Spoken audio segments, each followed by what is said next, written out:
Again, beautiful setting here outside your back patio area here. And again, regaling it chocolate chip cookies. So I know that is beef jerky and Granted. that leathery jerky upon jerky. I'm sure it is what it is. So you've led us up to the fight now. Yeah. Your previous matches leading up to now your main event. The main event was Tank Abbott versus like a Tank Abbott easy.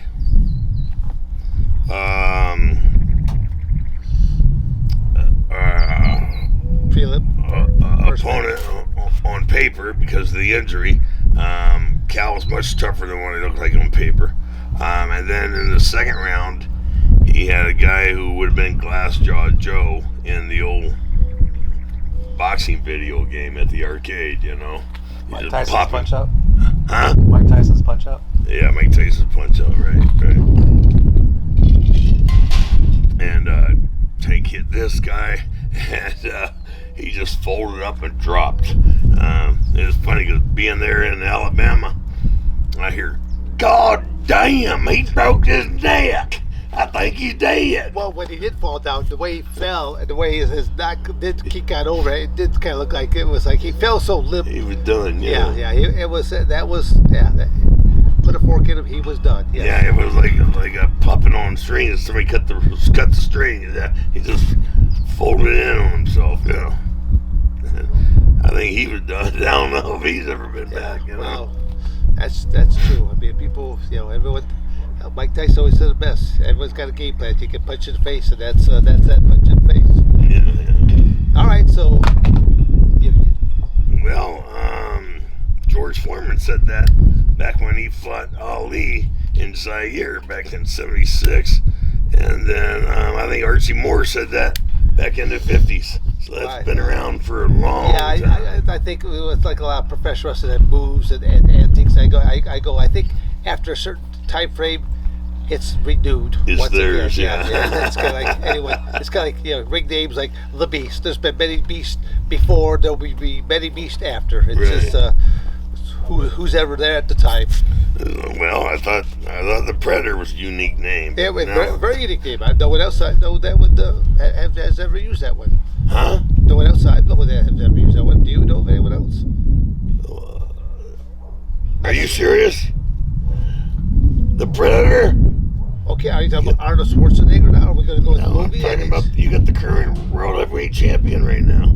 Is he known as? Francis Ngannou, yeah, he's the Predator. Oh, I did not know that. Yeah, and then there's I know who the current champion is, but I didn't know he actually had a. Yeah, he's the Predator, and then there's a couple other guys called the Predator too. I'm sorry, I didn't get that memo there, Mr. I was the first one. Oh. Actually, I was named after my bulldog. My first bulldog, Wizard, you pull those big old bulldog jowls back, and he looks like the Predator when he takes the helmet off there in the movie. So I was named after the dog. Well, I'm glad to see that you've evolved. Yeah. Now, if we can only get your house broken, okay? Only get your house broken. You always just you go one way too many, Yeah. You just expect, God, you can't get me. Okay, let's get you back onto your final match here now. We got that final match. We got the build up here now. We got the zingers out of the way. Well, we were back in our area. My guys, I had Rainy Martinez, I had Sam Sotelo, Rich Moreno, who helps us on here, Steve Owen,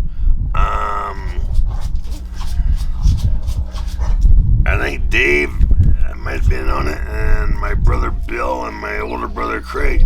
They all, there was no locker rooms in that facility, or just a few. And so they had all the guys, all the fighters were in these same like bathroom / locker room. My guys took all of the travel cases from the UFC and built me my own private room. area? Yeah. And so I didn't have to deal with anybody.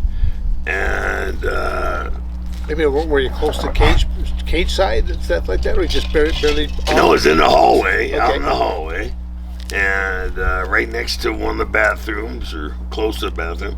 But you know, and like I said, they had built our own little locker room, and so we warmed up and we were ready to go. And my older brother Craig said, "God damn it, don't go toe to toe with this guy, whatever you do."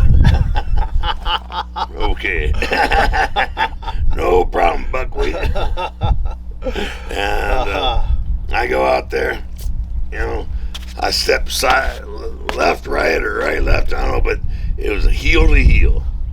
I went heel to heel, which is like the number one. It's like sticking your chin up, closing your eyes, you know, dropping your hands, you know, on both the heels. As soon as I planted that second heel, bop, he hit me, and I staggered back, and it dropped, you know, hit the thing and went on my ass.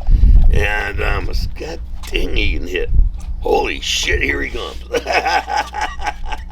He come charging at me, and all I could do was get my ass up off, you know, fast enough. And then we went to punching and swinging, and boom, boom, boom, and then, I don't know, I just switched. I guess my guardian angel grabbed me by the scruff of the neck and my britches and shoved me that way, and I went forward, and bam, I headbutted into Tank, and he dropped on his ass, and you know, he bitches and complains, but you knocked me on my ass, I got up. Yes. You tripped, you didn't get up, you know, so what are you gonna bitch about? You know? I've actually seen that footage a number of times, especially when it was all fresh.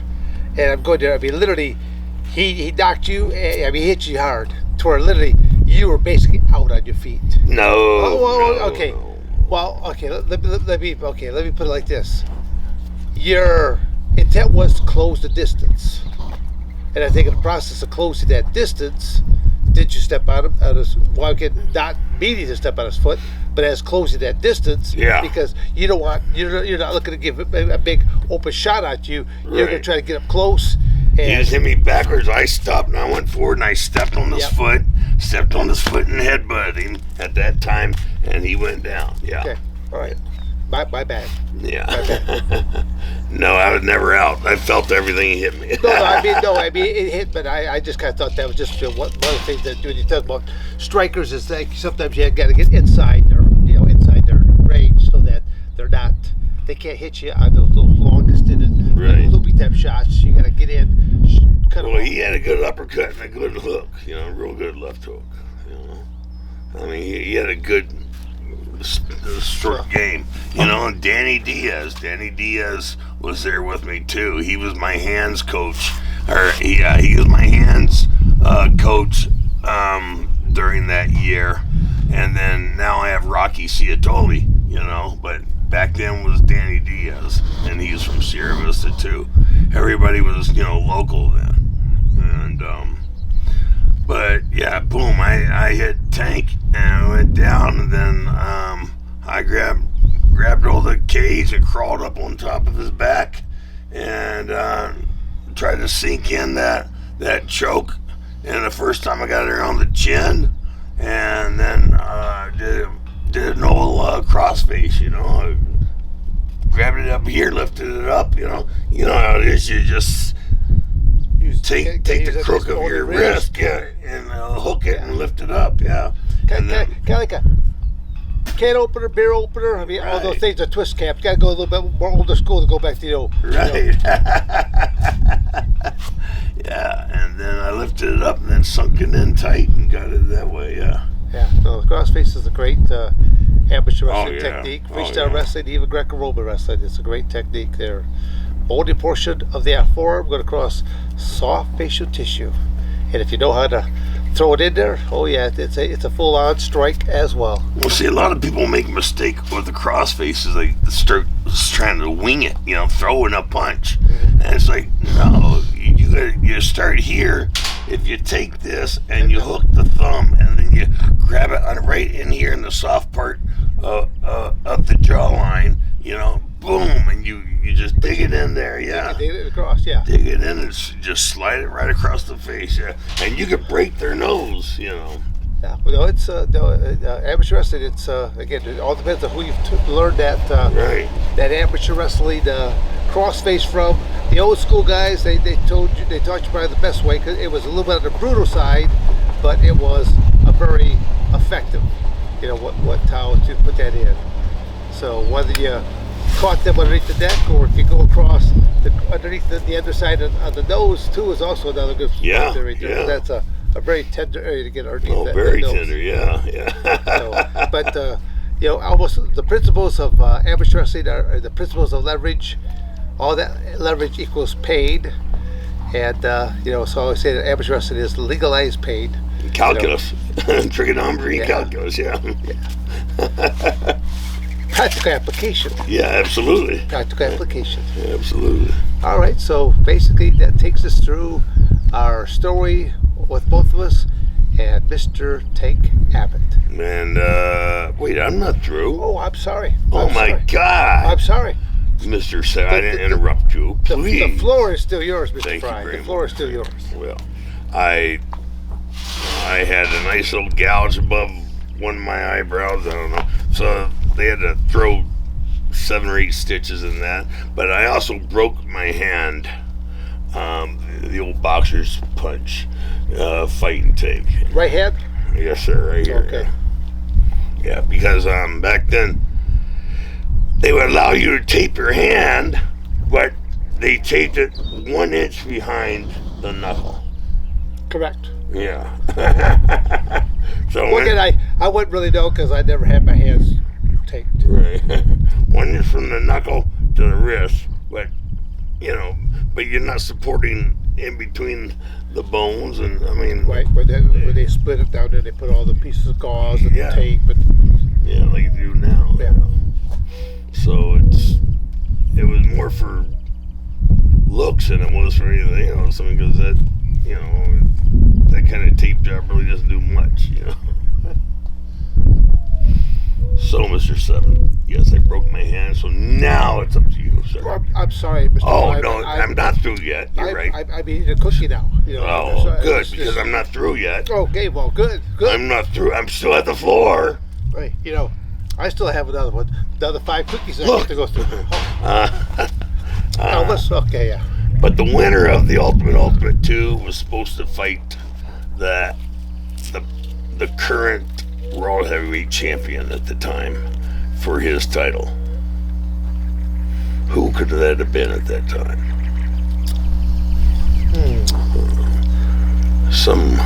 Someone that likes cookies? Some gassy no-name guy that,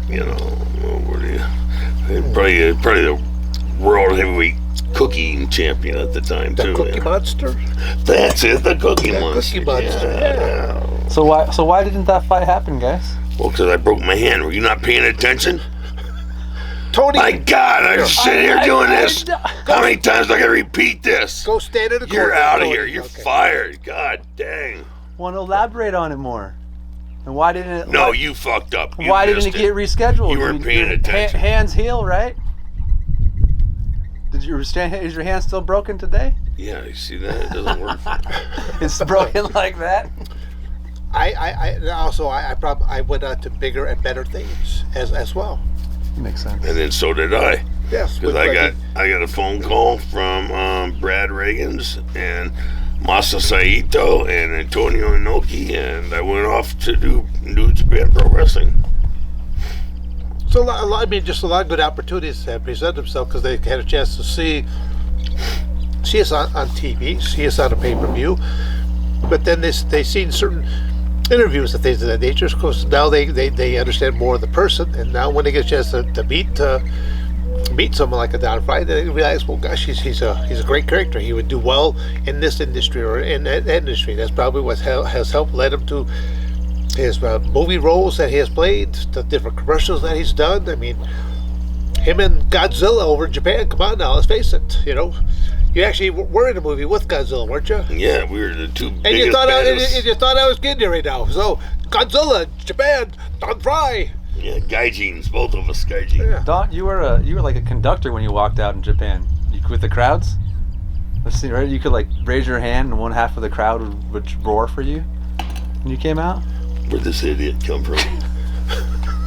You know, You know, you gotta help me a little bit here, Don. Don, you're the one that lives down here in Tucson, Arizona. So I mean, it's I thought you were running with you. I never seen the guy before.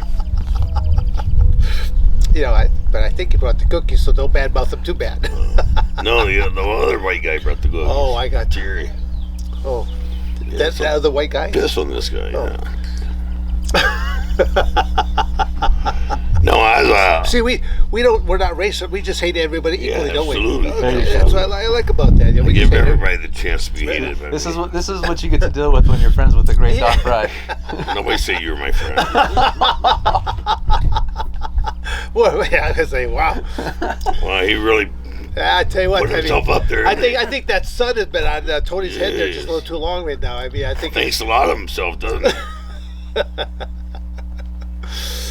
Be jealous. Be jealous, all you guys. it's a tough crowd here. It's a real tough crowd, So I'm not wrong. You know what I was talking about. I've seen it. Come on.